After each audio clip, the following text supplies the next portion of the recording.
You are listening to the Mental Gains Podcast. I am host Matt Russell. We're going to hear from Verna here in just a moment. We have a special episode for you guys in that really it's 2 episodes in one. Both parts are about depression. The first one is titled Running and Vegetables. And I sit down with Chris Bergman. We work together at the Connection Center. And really it's just 2 guys talking and sometimes joking about depression. And in the second part, titled Depression Just Existing, Chris talks with Verna, where it's more of a serious conversation, where they get into Chris's childhood, his treatment, suicidal attempts, and the things that keep him alive, really. And so we'll just get right into it. Here is the first part, Depression, Running, and Vegetables. During the early part of this podcast, when we were talking about we're going to have this opportunity with WGTE, we're going to be making podcasts with the clients, with the staff, with people in the community. Early on, you said, hey, if you do an episode on depression, I'd love to be involved. Yes. Why? Because I have depression, obviously. Mm-hmm. And I have lived with it all of my life, and I have a lot to say about it, a lot of thoughts on it. Yeah. Okay, so let's dig in here. And you're in good company because I, my friend, also have depression. Which, okay, so when I would tell people, especially at my last job, I wasn't necessarily a peer support specialist like I am here. It was more of like a mentor role. Right. And when I would tell people that I have depression, they'd be like, what? Whoa, I can't believe like that's so... Yeah, I love that reaction. Do you get that a lot too? I have, yeah. I mean, I present a little more in a fashion where you could say, yeah, this person might have depression. What? Well, so our listeners can't see you. You mean like because you're wearing black? Well, the long hair, okay. the black, yeah, However, when I talk to people a lot of times, if it comes up, people are generally surprised unless they've gotten to know me for a while. Because, I'm not always in the full state of depression. I think they said my diagnosis was like severe recurring depression. Okay. So I get hit in cycles. Okay. How often do you cycle? Honestly, I would say every few weeks I get low, not necessarily super, super low like I did when I had to take time off. Right. But it is frequent. We work in community mental health, so we just say to our boss, I need a mental health day. They know that it's that's fine. One nice thing in working in this field is people understand that this happens. It's like calling in with, like, I have the cold. It's like, I need a mental health day. Yeah. And so it's nice that when I do that, you check up on me. How was your weekend? And I like to feel like I do the same thing for you. You do. I do have depression, but that doesn't mean I am the world's leading expert on depression. So I did some background research here. So it says, if your depression, if it lingers for at least 2 consecutive weeks and it affects your ability to work, play, or love, you might have depression. Well, what are the symptoms of depression? Okay, you ready? Go for it. If you have at least 5 of these symptoms, according to psychiatric guidelines, you qualify for a diagnosis of depression.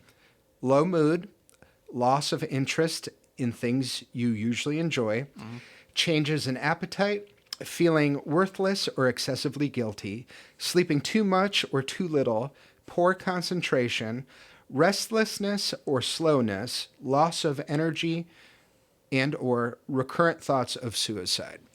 Now, how many of those, as I read each one, were you saying check in your mind? Check? Pretty much. I would say some of the most prevalent ones in me, it's like, lethargy, being exhausted for no freaking reason. The thoughts of guilt, invasive thoughts are constant. Thoughts of suicide, yes, it is almost a constant thing. Yeah. And even with my medication, which does help a lot, I never want to be without it again. Even with that, I still struggle with all those things frequently. In fact, and I might be getting on a bit of a tangent here. We can double down if you want. Tangent away. When I was younger and I was not medicated, I think like the suicidal and guilt thoughts were, and I know this is going to sound like exaggeration, I couldn't go 2-3 minutes without one. And like it would stay most of the time. Like, how old are we talking about here? Preteens, teenager. I would say even into my adulthood for a while.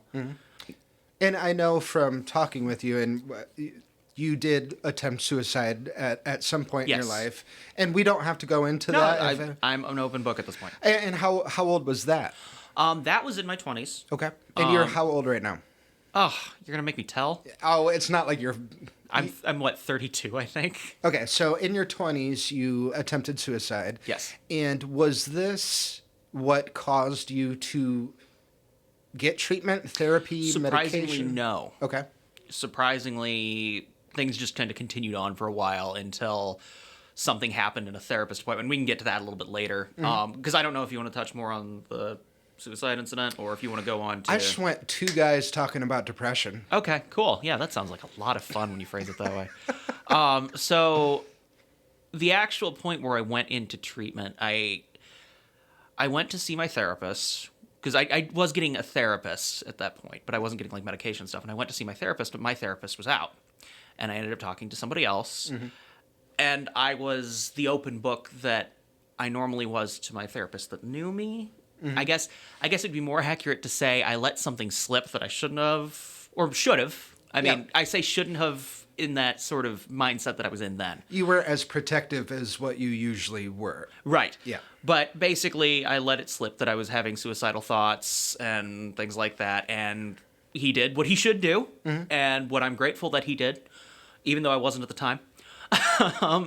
And he called and had me basically picked up and taken to be put in a hospital. You were committed to a psychiatric correct. unit. I believe I don't think I was actually pink slipped. It was basically I was told you're either going to get pink slipped or you're going willingly. Choose. Yeah. Okay. But I went to the hospital then, and it did me a lot of good. That's when I got first put on medication, and the therapist that I had been working with for all that time was so good.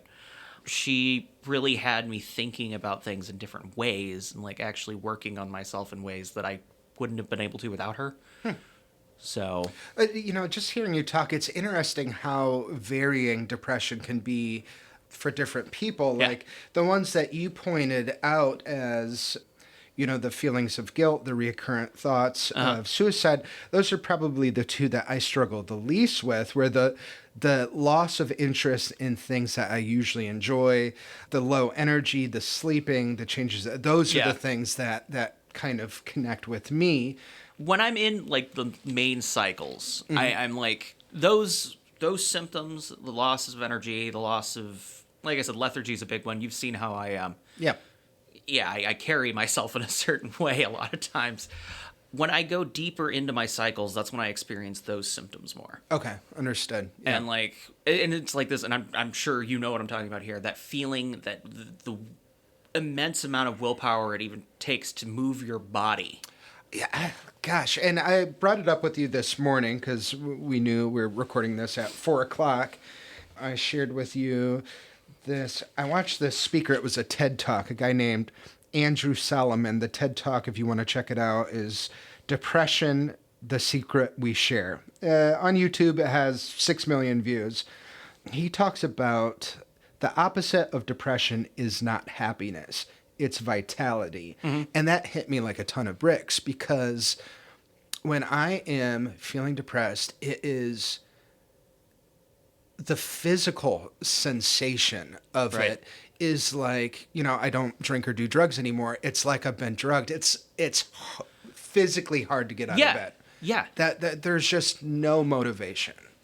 And it's the motivation, but also, like you said, physically, it's physically difficult to move your body. That's been my experience, at least. Well, and I think that's a big misconception where I almost don't want to say this because even people who don't have depression fall on hard times and they deserve to be heard, Yes. But there's a difference between feeling depressed and having depression. Correct. And I think that's what a lot of people who don't suffer from depression, maybe they don't understand that aspect of it. Like describing depression to somebody who's not depressed, it almost sounds like hyperbole. It does. Saying that I am almost physically incapable of getting out of bed. It does. And, like, I know I've had several conversations with people, and, like, I don't want to be that guy, like you were saying, that's like, I don't want to dismiss somebody having problems. But when I hear somebody say, oh, I've been so depressed lately, and yes, they're having a miserable time. Mm-hmm. It's almost like I want to say, okay, do you think about what you're saying? Mm-hmm. It's like somebody hyperactive saying, oh, I'm just completely manic. Mm-hmm. Well, you don't have mania. Yeah. They're two separate things. One's a medical diagnosis, and the other is a mood. And it's fair to use those words, I think, but also there's a part of me that does get a little frustrated with that. Yeah, I agree. And I don't know. It's funny because I don't know if, like, us talking about this should be included in a mental health podcast, but it is, like, I don't know. It is something that I think about pretty often. Yeah. And we've heard this before. According to the National Institute of Mental Health, it takes the average person suffering from a mental illness over 10 years to ask for help. That's wild, dude. It is wild, but if people are articulating that maybe they're feeling like they have depression, they absolutely deserve to be heard and look into it. But for people who have the diagnosis and people are kind of using it, it's like when people just kind of use it in casual conversation. And maybe they're just trying to relate with you. They're trying to relate with you, or they're just, they're using it as a word that they're just kind of trying to say, I've been sad. Yeah. Depressed and sad aren't the same thing. Yeah. Just like the opposite of depressed is not happy. Right. So how long were you struggling with the reality of depression before you got help? Well, I know as a kid, I was put on Paxil for a while.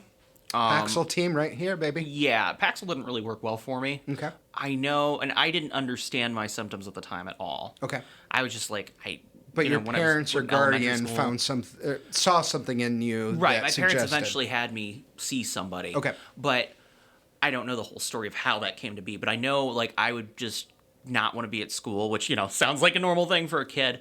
But it would just be this draining fear, this constant anxiety, this fatigue, this, like, I would freak out in the mornings when I knew I had to get ready. Mm-hmm. And I would be so stressed about going. And the interesting thing about that is even today, like, I still have those same symptoms in the mornings when I have to get ready for work. Mm. It's the same, I can't start this day feeling the energy to get out of bed, but also anxiety that comes with it. Only now I understand it, so I'm able to work through it. Mm-hmm. Does depression run in your family? Yes. I'm not going to elaborate on that just because. Sure. Mine too. Yeah. Yeah, it's pretty common, actually. Mm-hmm. I think the majority of, like, a certain part of my lineage has it, but I'm not 100% on that. Okay. Well, you know what they say about the Irish, though. They have a deep sadness. I'm not even going to try to do and also drinking problems and soft teeth. I'm just joking. I mean, I am Irish and I am an alcoholic, but so maybe there's some truth in it. That's also a thing with depression, right? When you're feeling good, your humor's dark. Yeah. And you're in a long-term committed relationship. Your partner is obviously aware of your background with depression. What are some things that, maybe not her, but just a loved one in general, what do they do that makes you feel supported when you're having symptoms? The main thing is I know they'll listen. Mm-hmm. But also I know when I do need left alone, they'll leave me alone. Because there are some times that I just have to ride out the symptoms. There's nothing I can do but just go through with it. Mm-hmm. When I'm depressed, I don't want to be around anybody. Mm. A lot of people, when they have their phone off for a half a day and they turn it on and they have texts from friends and family is calling, it's oh gosh, I haven't heard from Caleb in so long. I'm so glad he texted me. But for maybe people like us, you look at your phone and you think, oh my God, there's so many people I need to get back to. And I do feel guilty about that. I do feel guilty about being in a depressive slump and not checking in with my parents, my friends. Right. That's what I feel guilty about. But I don't think I feel embarrassed about being depressed. Do you ever feel embarrassed to suffer from depression? No, not anymore. I would say when I was younger, yeah. But I don't really feel embarrassed. I mean, it's a disease.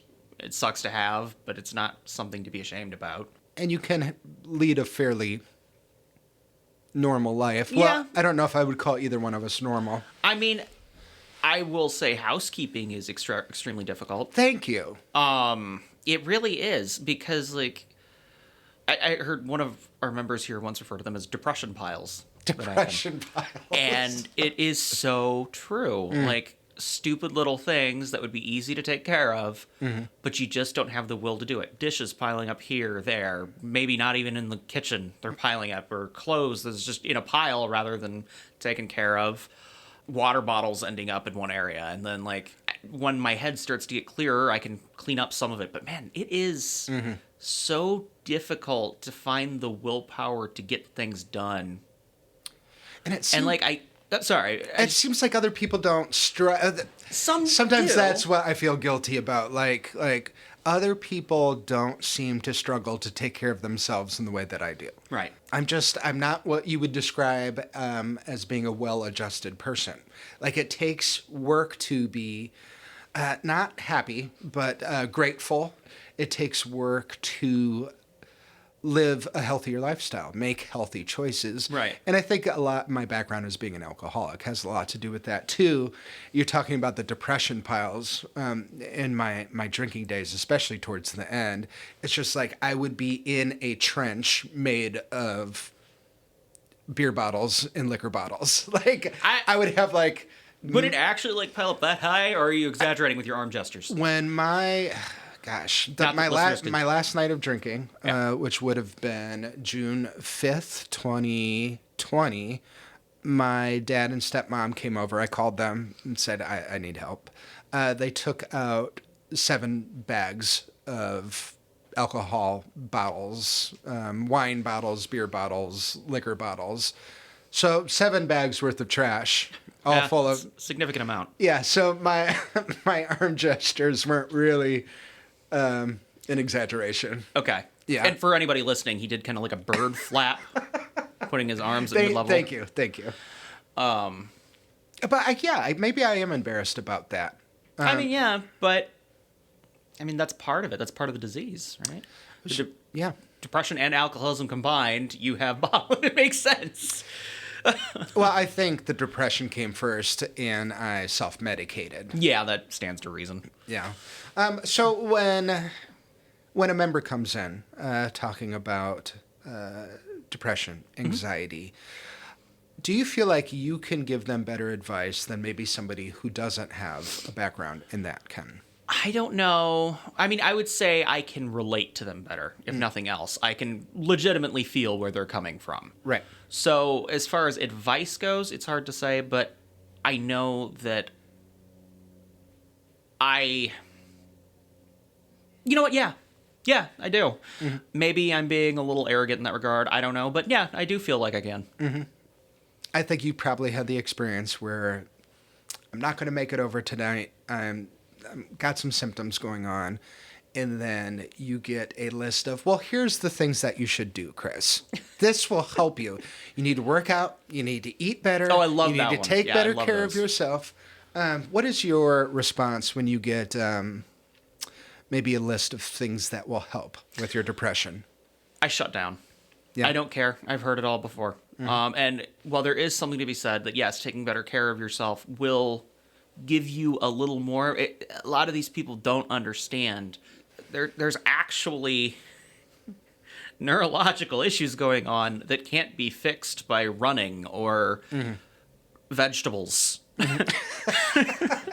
Don't get me wrong. Running and vegetables are still good for you. I'm not denying that. And they're good for your mental health. That's going to be the name of this episode, Running and Vegetables. Depression, running and vegetables.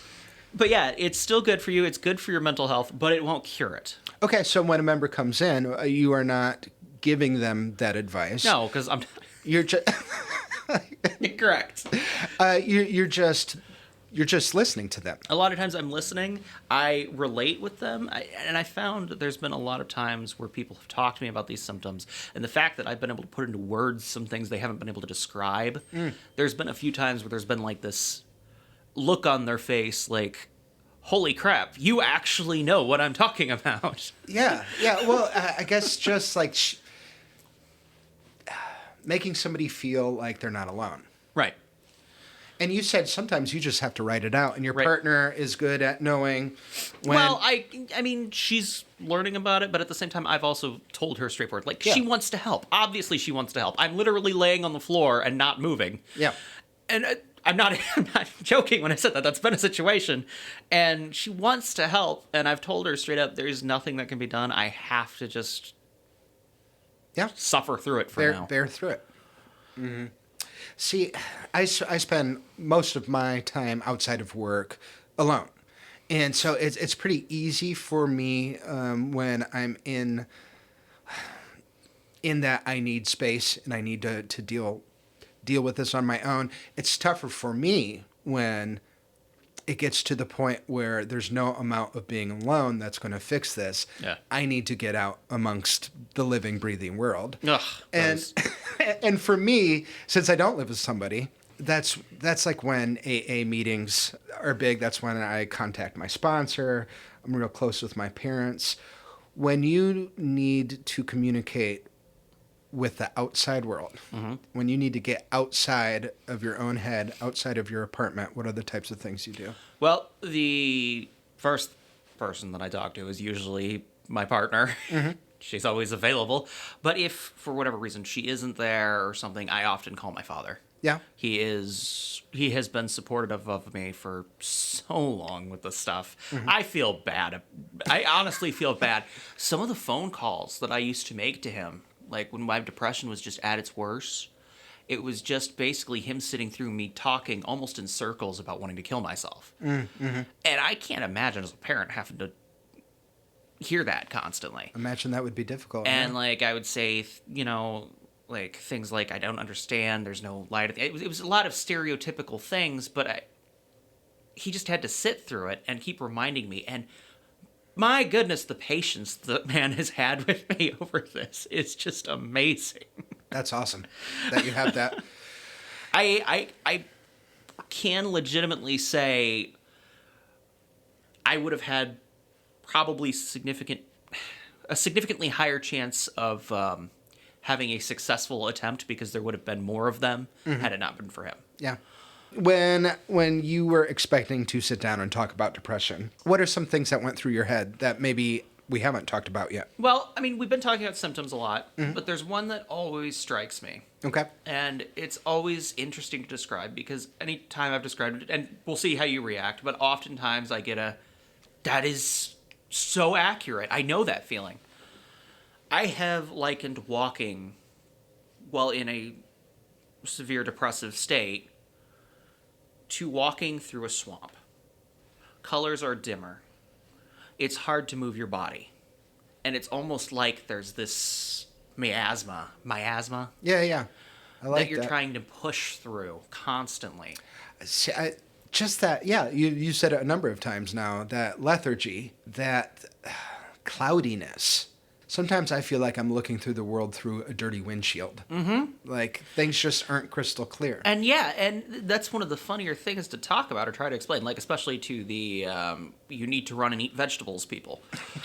If you try to explain to them, no, color is literally draining. Colors are dampening. I'm literally having these symptoms of the world is darker.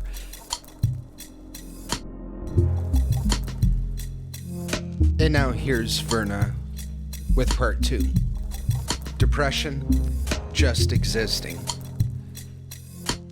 To your recollection, how long have you had depression? since I was about as young as I can remember. I know that I would see, the at school therapist, and I know at some point my parents took me to an actual psychiatrist. It's hard for me to put the timeline together because I was tiny. But I remember talking to someone, and I remember being put on Paxil when I was young. Okay. I want to. I can't remember exactly when that was. Okay. If you can think back, do you think that there were any catalysts or causes of your depression? Now, I would say for getting as bad as it eventually became, yeah, I think there's some major stuff there, and I can get into that. But as far as when I was super young, I think the symptoms just started manifesting just like I would be at the playground when I was in, the first few grades. And I would just sulk alone. I didn't really want to talk to people. And I thought I just missed home. I thought that's all it was. And I just was constantly down. I would even wake up in the morning and, like, as a little kid, I'd have fits because I was so stressed out, anxious, and such about going to school. And I remember, and I think I mentioned this before, but I remember, like, that feeling every morning before I'd have to go in, and even to this day, I still often get that feeling in the morning before even having to go to work or anything. It's just... Right. But as far as the catalysts you're talking about and the worsening of my symptoms, there was a long stretch of time where we lived out in the country and, my dad was at work, and honestly, for the most part, I was just kind of alone all day, every day. And during which I know my symptoms definitely got worse. I mean, yeah, the only time I'd get to interact is when he came home. I didn't go to school or anything because my symptoms were already going nuts at school. So that, I believe, is the reason I was pulled out of school for a while. No socialization, isolation. Very, very minimal. Right. I mean, ideally, when you were younger, it could have been just genetics, or it could have been brain chemistry issues or something like that. But then it got worse because of the isolation and not having normal socialization and friends and peers and stuff like that. Okay. How has your depression changed over the years? How's it morphed? Okay, let's see. Are we going to do like a timeline here? Little me, teenager me, and things like that? Okay. Little me, I kind of already covered that. I want to say teenage me, especially while going through, the isolation, we can call it that, I suppose. It was a lot of just sitting in my head, not wanting to do anything anymore. I would try to find outlets, like I'd go outside and just try to find ways to entertain myself or something. But I'd say the biggest sort of morph happened, well, there was a long period of time where I was helping my dad and we were basically doing construction. And I know during that phase of my life, I started to experience like dissociation. And because effectively we were working, we'd go back, and he was and still is one of the closest friends in my life too, in addition to my father. And I enjoyed spending time with him, but I was still just down the rabbit hole, so to speak. I was dissociating. It was hard to tell whether I was awake or asleep for a long period of time. And I want to say that lasted quite possibly over a year. And eventually we moved, and I decided to get a GED and go to college. I would say I was kind of on a upswing at that point, and my symptoms were getting lesser because I was going out, I was doing stuff. So you didn't go to school from like first grade till college? I want to say second or third, maybe. I know there was a brief period where they put me back into middle school after we moved, but then I got pulled out, and it really is difficult for me to say exactly what happened. Yes, so I was going, and I started taking these GED classes. I'd walk there, and I kind of started to socialize a bit more with people. And it was definitely an upturn moment, and then, I took the GED, passed, and applied for college because I really wanted to get out. And obviously, going into college was a huge change for me because, socially isolated, and then I was going to live in a dorm. And I think this is where sort of major, like the big, a big downward part happened there because, I went from isolated to suddenly I'm surrounded by people. Mm-hmm. I had a great time my first semester, for sure. But I still struggled with, like, basic things, maintaining eye contact. I still had, symptoms flare up and things like that. But I would say overall that semester was a breath of fresh air up until finals week. Something happened, and it wasn't just the stress of the tests. That wasn't an issue. I was acing things at that point. Something happened, and it is the weirdest sensation to describe. I woke up one morning, and it was like my thoughts weren't connecting. Mm-hmm. So I don't know, it was probably some sort of break of some kind. Mm-hmm. And somewhere along that line, like, I ended up, that's actually when I first started seeing a therapist again in my adult life. Mm-hmm. Because that was wild. I didn't understand what was happening to me. Did the therapist ever say what that was? No. We could only assume that it had something to do with, the big changes I had been through in life. Mm-hmm. But she kind of put me on the path for recovery with my depression itself. Because we went through, there was a point, it was weekly sessions for a long time. There were a couple weeks where there was more than one session a week. Things like maintaining eye contact, like I do now, fine, mm-hmm. obviously. But back then I couldn't, like, especially, I couldn't with much anybody. So I would always be looking down while talking. I would always be, like, hiding in some way, shape, or form. But over a few years, while I was also in college and taking classes, she helped me to be able to behave in a way that is mm-hmm. human. Mm-hmm. Right. I actually have to step back just a little bit here and go a little further back in time. But the invasive thoughts had pretty much permeated my mind since my teenage years. They were constant, streaming, usually self-violent thoughts, self-demeaning thoughts, and just general self-hatred constantly. I think I even mentioned before, like, it was, I'm not kidding when I say, like, 3 minutes couldn't go by without serious, like, thoughts of death mm-hmm. or self-harm. And those symptoms continued while I was in college, during which time, while I was beginning to open up more, there was also the social learning, the social vulnerabilities I was getting, and the constant judging myself for my own screw-ups in social interaction. Mm-hmm. And dare I say, there was almost an overcompensation to be silly, almost as a defense mechanism. So how do you think that depressed people tend to view life?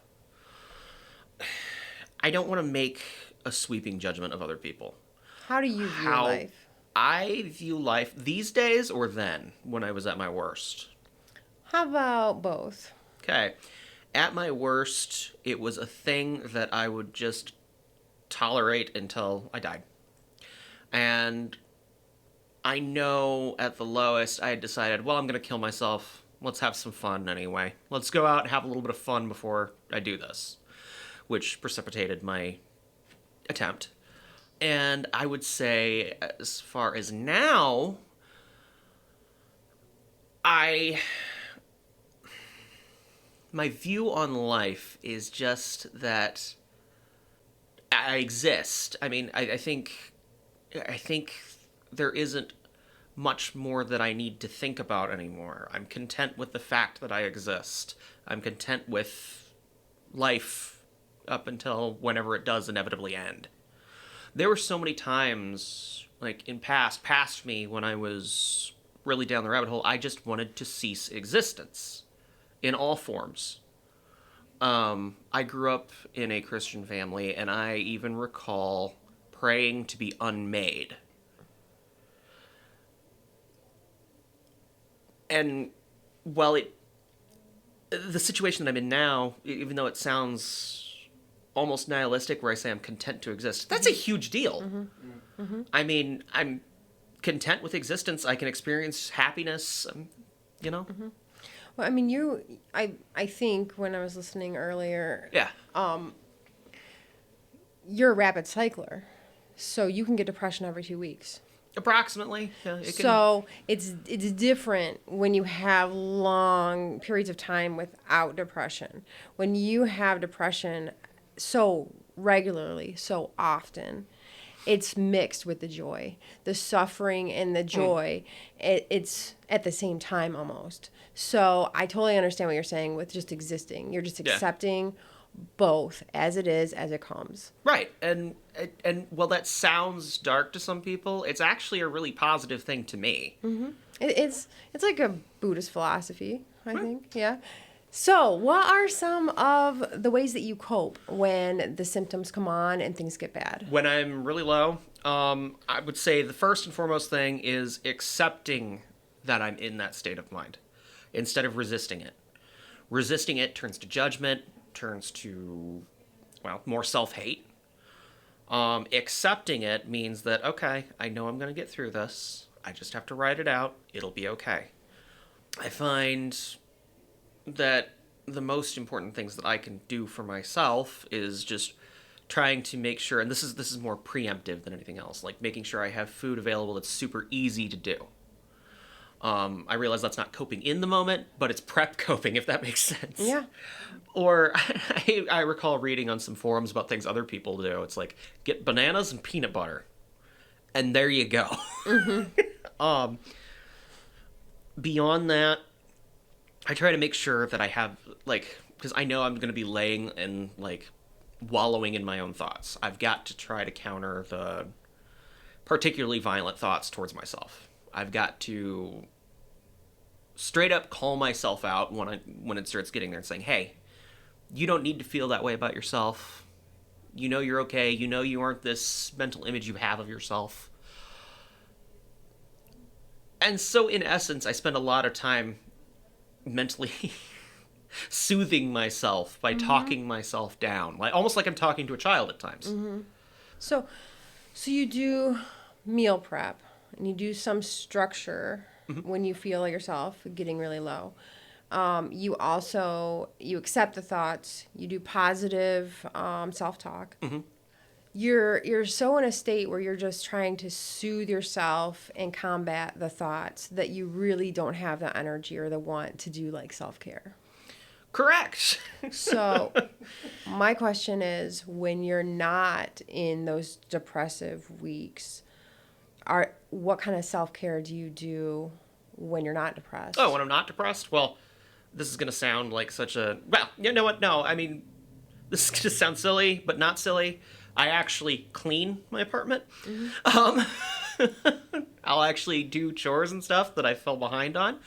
I, of course, do play a lot of games, which to me is self-care. I don't care what anybody says. And because even when I'm not in those super lows, I still have those thoughts and things. It's a constant in my life, which leads me to really like things that are very narrative heavy, things that I can completely lose myself in. Books, Dungeons and Dragons, and of course, heavy narrative games. In those moments, I don't live my life anymore. I live the life of this character or something, and I don't have to deal with my own thoughts. Right. Just total immersion. Right. Well, what do you think are the strengths of depressed people? What are your strengths, despite your depression or because of your depression? Thinking. Thinking things through. Sometimes it leads to overthinking, but no, actually stopping and taking things slow. I think, and maybe, I like to believe at least, that along with depression becomes a level of awareness of how other people are feeling. Empathy? Yeah, I think those would be some of the bigger strengths.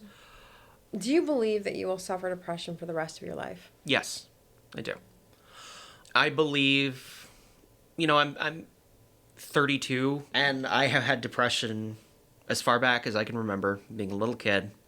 I have treatments that help, and that's fine. That help is so welcomed. But I don't think it'll ever go away. I can't...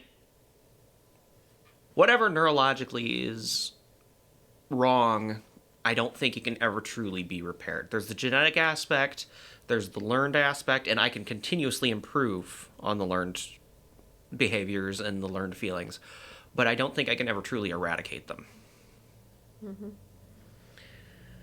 So let's end on this question. Has having depression enhanced your life in any way? The most important thing, honestly, is that it's made me appreciate small things. I don't need to feel like I'm constantly fighting upward. I don't need to feel like I have to constantly achieve. The little things that I find joy in, just appreciating the small joys, is probably, in a way, what I consider to be one of my best qualities. Without going into too much depth, I've helped people to learn to enjoy smaller things. And so, yeah, to not feel like I constantly have to be achieving, to, for a moment, just see a flower that I think is pretty and find enjoyment in just that moment of seeing it. That is how it's improved my life. I don't need to mentally be in the rat race that everybody's in.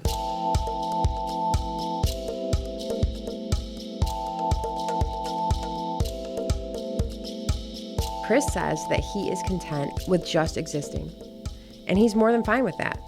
I would like to end the episode by highlighting one thing. Chris lives with depression, and according to him, will continue to do so for the rest of his life. What's impressive is how he survived those formative childhood and adolescent years to get to that better place of just existing. Due to his traumatic childhood consisting of extended periods of time where he was isolated and neglected without access to education, it is a true triumph of the human spirit of how he was able to survive and also motivate himself to learn not only how to learn to fit back into society or to fit into society, but also educate himself to the point where he graduated with a degree in psychology and a minor in counseling. And now he uses his lived experience and his education to help the clients he works with. And he's really good at it. And he's also one of the funniest people I know. If I were making a Mount Rushmore of my favorite coworkers, Chris would be like the Abraham Lincoln of coworkers, is what I'm trying to say. Thank you for listening. I am Matt Russell. That is Verna Mullins. We're the host. I also made the music for the episode. Chris Pfeiffer is executive producer. If you want to contact us, go to wgte.org/mentalgains. We'll see you next time. Bye. WGTE. Voices around us. WGTE is supported in part by American Rescue Plan Act funds allocated by the City of Toledo and the Lucas County Commissioners and administered by the Arts Commission.